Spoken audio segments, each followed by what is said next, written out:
तो विमान हादसे पर पीएम मोदी का बयान भी सामने आ चुका है। विमान हादसे से स्तब्ध हूं, हादसे में कई जिंदगियों का जाना दुखद है। पीड़ित परिवारों के प्रति मेरी संवेदनाएं, पीड़ित परिवारों का मैं दर्द समझ सकता हूं। तो पीएम मोदी अहमदाबाद में ही हैं। एयरपोर्ट पर समीक्षा बैठक की भी तस्वीरें हमने आपको दिखाई। दूसरी तरफ सिविल अस्पताल पहुंचकर घायलों से उन्होंने मुलाकात की और जो परिजन वहां पर अपनों के लिए पहुंचे हुए थे, अपनों के शव के खोज में जो लोग वहां पर पहुंचे हुए थे, उनसे भी पीएम मोदी ने मुलाकात की, क्योंकि कई परिजन ऐसे हैं जिनके परिजन उसमें सफर कर रहे थे और उनके शव को पहचान पाना मुश्किल है। तो ऐसे में डीएनए सैंपलिंग भी वहां पर हो रही है।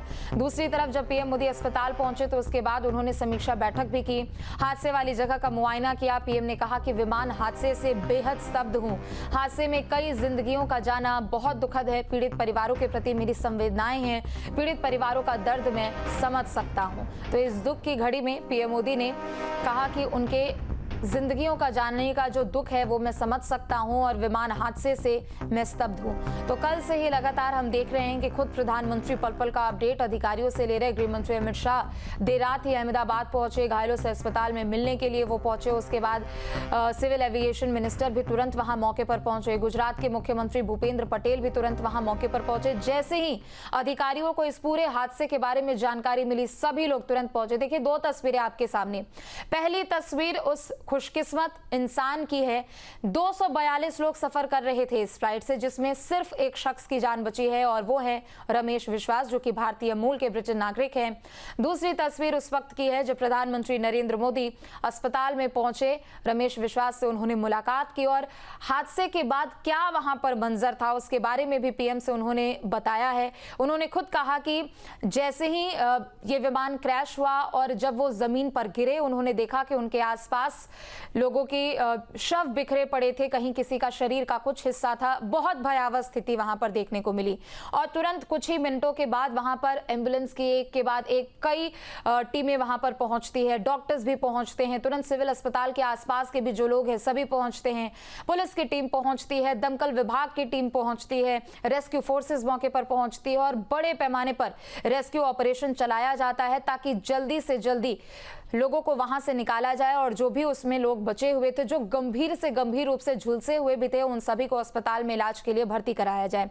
खुद गृह मंत्री अमित शाह भी जब कल अहमदाबाद पहुंचे, सिविल अस्पताल पहुंचे, उन्होंने भी बताया कि विमान में लगभग 1.25 लाख लीटर से ज्यादा ईंधन था और जितनी रैपिडली और जितने कम सेकेंड में, with in fraction of seconds ये जो पूरा हादसा हुआ है उसमें लोगों के लिए समझ पाना, लोगों के लिए बच पाना काफी मुश्किल था। लेकिन तभी भी रेस्क्यू फोर्सेस मौके पर तैनात थी और तुरंत जल्दी से जल्दी सभी लोगों को वहां से एक के बाद एक स्ट्रेचर पर लिटाकर ऐसी स्थिति हो गई थी कि स्ट्रेचर भी कम पड़ गए थे लोगों को ठेले पर, और जैसे लोगों को बन पा रहा था, लोग वहां घायलों को लेकर अस्पताल पहुंच रहे थे। रेस्क्यू फोर्सेस वहां मौके पर तैनात थी और एक एक करके सभी लोगों को अस्पताल पहुंचाया गया, जिसके बाद एक के बाद एक मौत का आंकड़ा बढ़ता गया। 265 लोगों की मौत हो चुकी है, 40 से ज्यादा लोग अभी भी अस्पताल में भर्ती है और इनमें से जो 40 जो लोग हैं जो कि इनमें भर्ती हैं अस्पताल में, वो दरअसल वो लोग हैं जो कि उस डॉक्टर के हॉस्टल बिल्डिंग में वो लोग खाना खा रहे थे, उस बिल्डिंग के ही वो लोग हैं, क्योंकि वो एक सिविल अस्पताल के आसपास का वो इलाका है जहां पर लोग डॉक्टर्स का हॉस्टल है, वहां पर लोग रहते हैं। और जहां पर ये हादसा हुआ है उससे आप समझिए कि लगभग 200 से 300 मीटर की दूरी पर ही अहमदाबाद सिविल अस्पताल है, जो कि एशिया का सबसे बड़ा सिविल अस्पताल है। और तुरंत वहां पर अलर्ट कर दिया गया, आसपास भी जितने अस्पताल थे उन सभी को तुरंत अलर्ट कर दिया गया, क्योंकि इतने बड़े पैमाने में एक तो स्ट्रेचर की आवश्यकता पड़ रही थी, इतने बड़े पैमाने में लोगों को भर्ती कराया जा रहा था। तो अस्पताल के अंदर का भी जो मंजर था वो भी काफी ज्यादा भयावह था। जो लोग वहां पर पहुंचाए जा रहे थे उनको देखकर पहले यही आशंका जताई जा रही थी कि शायद ये लोग नहीं बच पाएंगे, लेकिन जैसे जैसे रेस्क्यू अभियान को और धार दिया गया, 265 लोगों की मौत हो चुकी है, जिसमें सिर्फ विमान के 241 लोग ही शामिल हैं। सिर्फ एक वो शख्स है रमेश विश्वास, जिनकी तस्वीरें भी हम आपको दिखा रहे हैं, जो कि प्रधानमंत्री नरेंद्र मोदी से उन्होंने उस वक्त का, उस मंजर का सब कुछ बयां किया। जहाँ भक्ति है हर शब्द में, कथाओं में छुपे हैं दिव्य रहस्य और ज्योतिष देता है जीवन को दिशा। धर्म से जुड़ी हर बातों को जानने के लिए हमारे चैनल स्तुति को सब्सक्राइब करें। चैनल पर जाने के लिए इस लिंक पर क्लिक करें।